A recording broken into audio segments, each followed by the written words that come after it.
नमस्कार साथियों, कैसे हैं आप लोग। आशा करती हूँ आप लोग काफ़ी मस्त होंगे, दुरुस्त होंगे।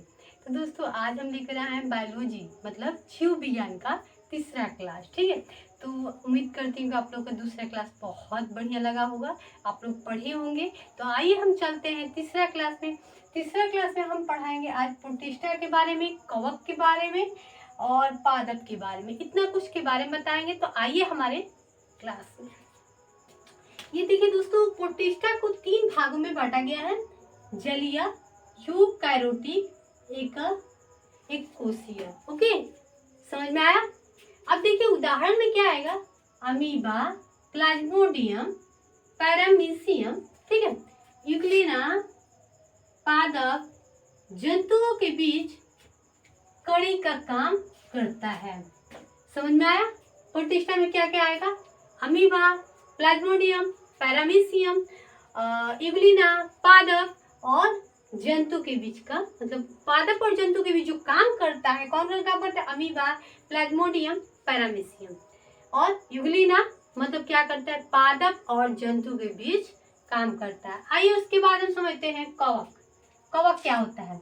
यह जीव विषम पोषी होता है। क्या होता है भाई, विषम पोषी होता है। दोस्तों एग्जाम में काफी बार पूछ देता है कि कवक क्या है, स्वपोषी है या विषम पोषी है। ठीक है, ये भी एक क्वेश्चन बना है, ध्यान रखिएगा, एग्जाम में पूछ देता है। ओके, जो पोषण के सड़े गले कार्बनिक पदार्थ पर निर्भर करता है।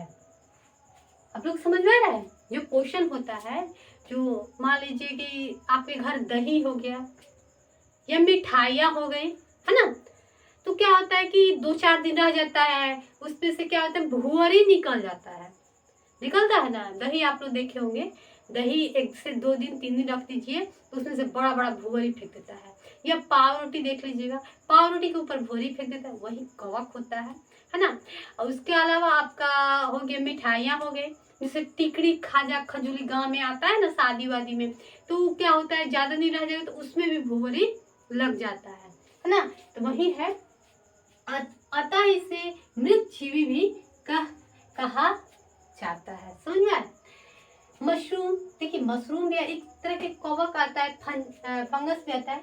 एक तरफ से कवक पे बहुत कुछ आता है यार, जैसे दूध पे भी जम, दही पे भी जमता है। एक पावरोटी का, तो वो भी एक तरह का कवक ही मानिए। उसके अलावा आता है मशरूम, यीस्ट, पेनिसिलियम। ठीक है, इस जगत के सदस्य हैं सड़े गले कार्बनिक पदार्थ। ठीक है, तो आप लोग समझ में आ गया। लोग मशरूम का सब्जी खाते हैं ना, जैसे पेनिसिलियम। तो ये सब क्या हो गया, कवक हो गया, सड़े गले चीज से बनते हैं। अब मशरूम आप कहिएगा कि भाई मशरूम कहाँ पे मिलता है, तो भाई सुने हैं कि जम्मू कश्मीर सबसे ज्यादा मिलता है, बहुत महंगा मिलता है। ठीक है, आप लोग देखते होंगे कि बरसात के दिन जब शुरू होता है तो छत्ता छत्ता जगह जगह लगाया जाता है ना। वो भी एक तरह से का है, मशरूम है, लेकिन क्या है, नकली है। तो वो सब जमता कैसे है, आप लोग सोचे हैं। जितना पत्तई हो गया, मिट्टी हो गया, वो सब क्या होता है, सड़ जाता है। तो उससे क्या होता है, बरसात के दिन में क्या होता है, जम जाता है। तो लोग कहते हैं कि मशरूम है, देखो मशरूम हो गया है। लेकिन लोग इसलिए नहीं खाते हैं कि क्या पता, सोचते हैं कहीं जहरीला हो, इसलिए नहीं खाते। नहीं तो मशरूम काफी महंगा मिलता है। अगर आप होटल में भी जाते हैं तो एक मशरूम का अगर बोलिए कि हमको मशरूम चाउमीन चाहिए, या बहुत कुछ मिलता है, तो मशरूम का एक टुकड़ा डालेगा, काफी उसी मशरूम का पैसा ले लेगा आपसे, 250-300 से ऊपर जाएगा।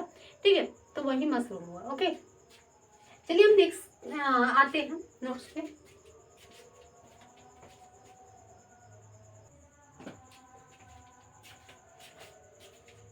आइए अब हम समझते हैं, संसार के समस्त जीव जंतुओं के 2 श्रेणियों में बांटा गया है। कितने बांटा गया है, संसार के जो जीव जंतु जगत जो होता है उनको 2 श्रेणियों में बांटा गया है।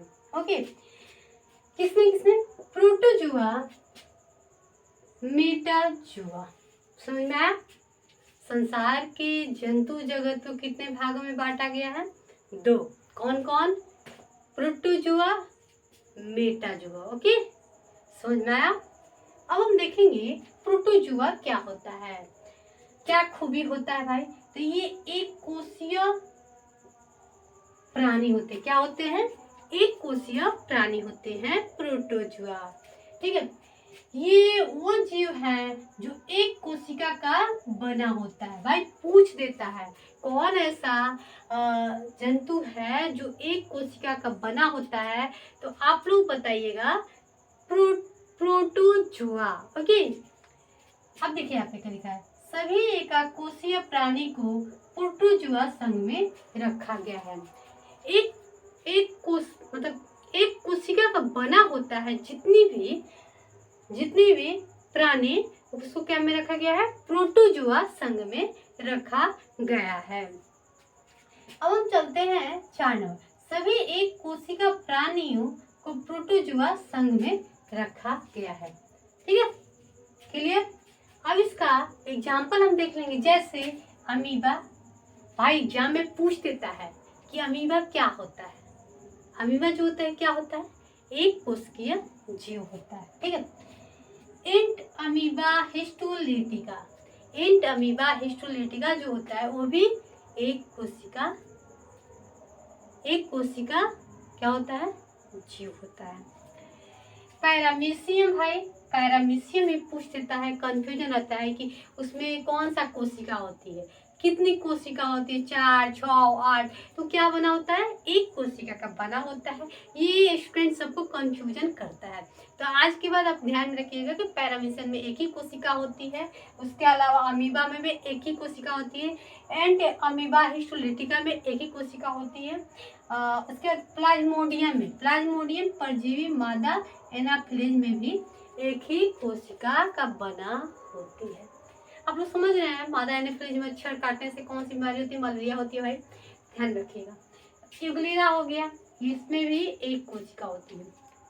ओके, अब हम समझेंगे मेटाजुआ। ये क्या होता है? मल्टीपल सेल से मिलकर बना होता है। क्या होता है? एक से अधिक कोशिका का मिलकर बना होता है, उसे हम लोग मेटाजुआ कहते हैं। समझा? सभी बहुकोशीय प्राणी को 9 संघ में बांटा गया है। सभी बहुकोशीय है मतलब जिसमें एक से अधिक कोशिका होती है, उसे 9 संघ में बांटा गया है। ठीक है, जैसे पोरीफेरा, एनालिडा, आर्थ्रोपोडा, मोलस्का, कार्डाटा, जितने भी है सबको किस में रखा गया है? मेटाजुआ में। तो दोस्तों कैसा लगा ये हमारे बायोलॉजी की क्लास? उम्मीद करती हूँ कि आप लोगों को बहुत अच्छा लगा होगा। तो फिर हम मिलते हैं नेक्स्ट वीडियो में, तब तक के लिए बाय।